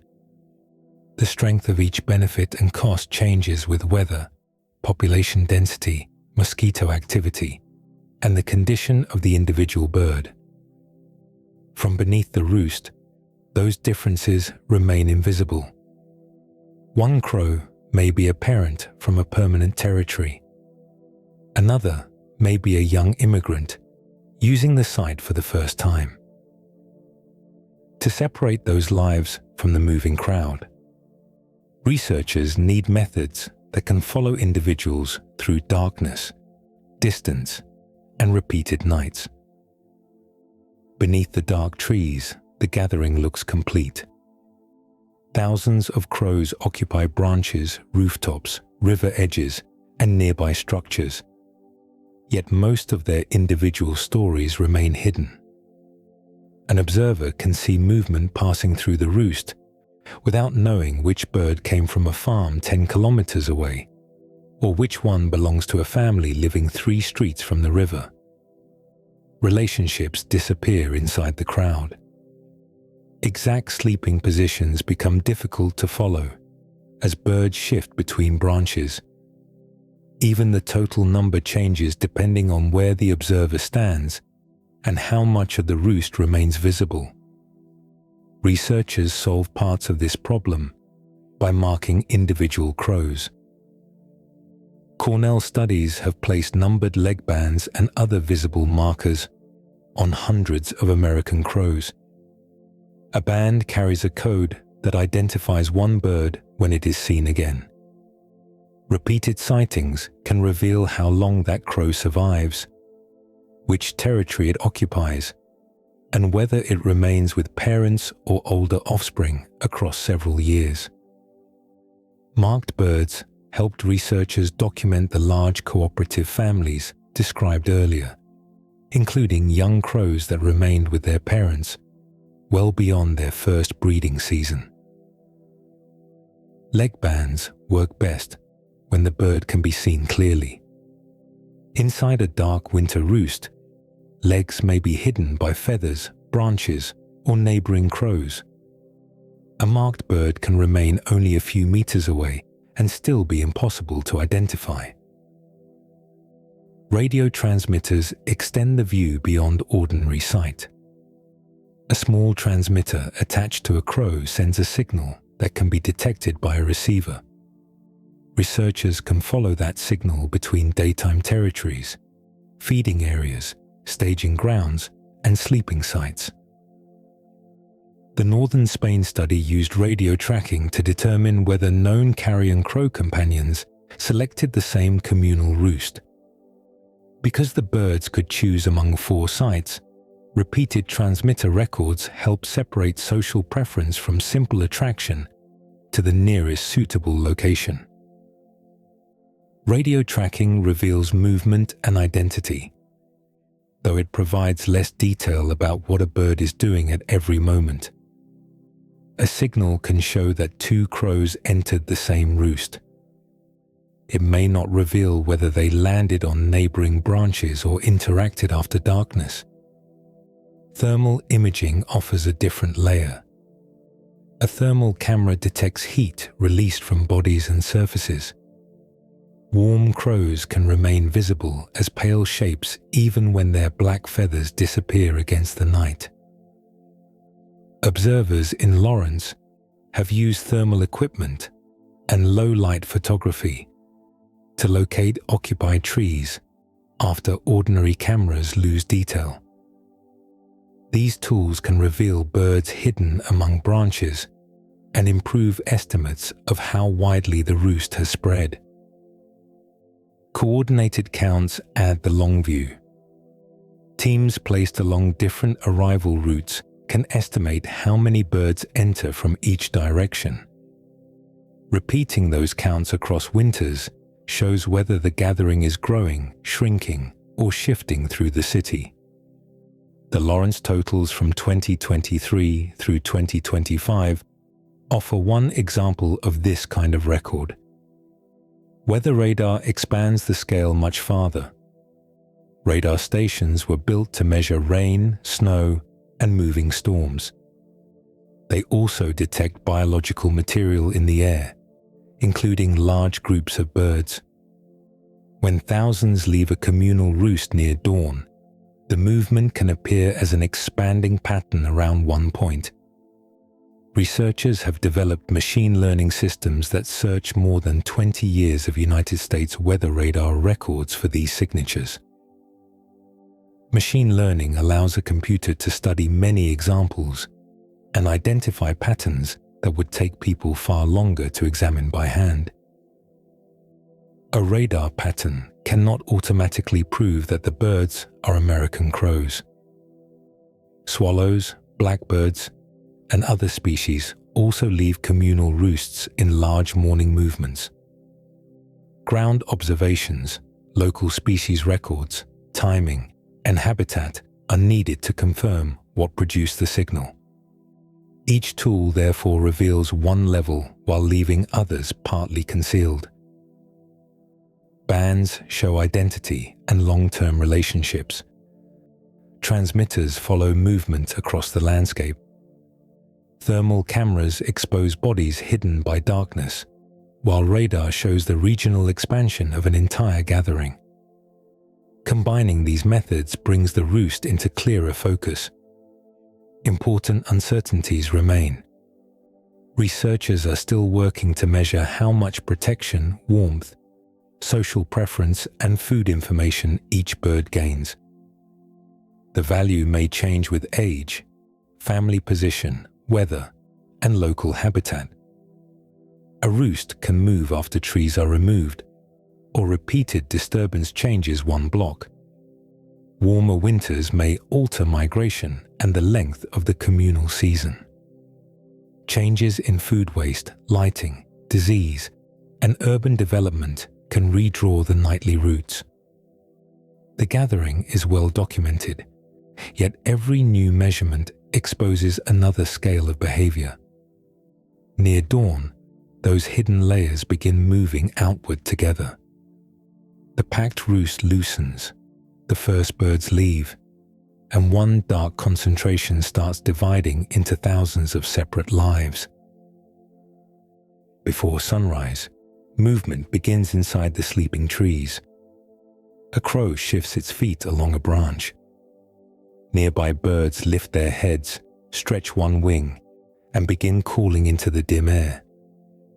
The first departures may occur while the streets below are still quiet, and the eastern horizon is only beginning to brighten. A few birds leave from the outer trees. More follow from rooftops, river edges, and utility structures. Within minutes, the roost starts releasing the same population that entered it the evening before. The movement now runs in reverse. Thousands of birds rise from one concentrated district and spread into several broad corridors. A large stream follows the river for a time, then divides where different groups turn toward farms, suburbs, wooded areas, and neighboring towns. The separation continues with distance. Several hundred birds become dozens. Dozens divide into family groups and traveling companions. Some crows eventually continue alone toward a familiar street or field. Their destinations reflect different daytime lives. A breeding pair may return to a permanent territory that has been occupied through several nesting seasons. Older offspring can travel with them for part of the route, then leave to forage elsewhere. Younger birds without territories may join larger feeding groups and follow changing food supplies across a wider area. Migratory or wandering crows may continue much farther, especially in northern populations where winter movement covers greater distances. Individually studied American crows have shown how stable and flexible these patterns can be. A bird may leave its home territory to feed and roost during winter, then return to the same territory repeatedly. Family relationships can remain intact through these temporary separations. Parents, siblings, and older helpers do not need to remain side by side every hour for the family to continue functioning as a durable social unit. The rooftop from the beginning of the evening comes back into view. A crow lands near the same edge where it stood before sunset. Its feathers are still black, and its movements appear ordinary. It may look like a local bird that has spent the entire night somewhere nearby. Nothing in its daytime appearance reveals the full distance it traveled. The crow may have crossed several kilometers, joined a staging group in an open field, and entered a roost containing thousands of birds. It may have arrived with relatives, settled far from them, and slept beside unfamiliar crows under artificial light. During those hours, the bird occupied several systems at once. Its family gave it long-term social ties. The territory provided familiar food sources and breeding space. Seasonal conditions made wider winter travel useful. Flight corridors connected scattered daytime ranges with a limited number of sleeping areas. Staging grounds allowed small groups to become larger gatherings before final entry. Social preference influenced which companions shared the same destination. Collective vigilance improved the chance of detecting an owl. Shelter and warmer urban surfaces could reduce heat loss through the night. Successful foragers may have carried information about temporary food supplies. Buildings, roads, lighting, and waste changed the value of the surrounding habitat. Historical use helped preserve the general roosting district across generations. Crowding created human conflict and increased certain biological risks. No single factor built the gathering by itself. The roost formed because thousands of birds responded to overlapping pressures in similar ways. Each crow used its own experience, social connections, physical condition, and location. Their separate choices produced a large pattern that could be seen above an entire city. Biologists call this an emergent system. An emergent system appears when many small actions combine to create something larger than any one participant controls. No crow plans the full roost. No permanent leader assigns routes, staging fields, or sleeping trees. The city of crows forms through repeated local decisions and dissolves when daylight changes the value of staying together. By mid-morning, the transformation is complete. The main flight corridors have emptied. The staging fields hold only grass, soil, or shallow snow. River ice that supported hundreds of birds the evening before lies quiet beneath the daylight. Sleeping trees along the city streets look much like any other winter trees. The roost has not disappeared from the region. Its members have been redistributed across rooftops, fields, rivers, roadsides, and family territories. An ordinary crow searches a lawn, watches from a utility wire, or returns to a familiar tree. As the light gradually fades again, those separate daytime lives will begin moving toward one another, and the hidden night city will quietly rebuild itself.